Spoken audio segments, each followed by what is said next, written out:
সপ্তাশ্চর্যের একটি এবং মানুষের তৈরি অন্যতম বিশাল স্থাপত্য হল চীনের মহাপ্রাচীর। প্রায় ২১,১৯৬ কিলোমিটার দীর্ঘ এই প্রাচীরটি কেবল পাথর আর ইটের দেয়াল নয়, এটি চীনের ইতিহাস ও বীরত্বের এক অমর সাক্ষী। কিন্তু কেন হাজার বছর ধরে এত বিশাল এক স্থাপনা নির্মাণ করতে হয়েছিল চীনা সম্রাটদের? প্রাচীরটি নির্মাণের মূল কারণ ছিল উত্তর দিক থেকে আসা যাযাবর দস্যু ও বিদেশি শত্রুদের আক্রমণ প্রতিহত করা। বিশেষ করে মঙ্গোলিয়া ও মাঞ্চুরিয়ার যাযাবর গোষ্ঠীগুলো বারবার চীনে লুটতরাজ চালাত।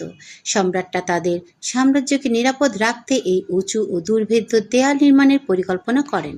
প্রাচীনকালে বাণিজ্যের প্রধান পথ ছিল সিল্ক রোড। এই পথে মূল্যবান রেশম ও মশলা নিয়ে বণিকরা যাতায়াত করতেন। দস্যুদের হাত থেকে বণিকদের নিরাপত্তা দিতে এবং বাণিজ্যিক পণ্যের উপর শুল্ক বা ট্যাক্স আদায়ের নিয়ন্ত্রণ বজায় রাখতে এই প্রাচীরটি গুরুত্বপূর্ণ ভূমিকা পালন করত। বিশাল এই প্রাচীরের ওপর দিয়ে প্রশস্ত পথ ছিল, যেখানে ঘোড়া চালিয়ে দ্রুত খবর আদান প্রদান করা যেত।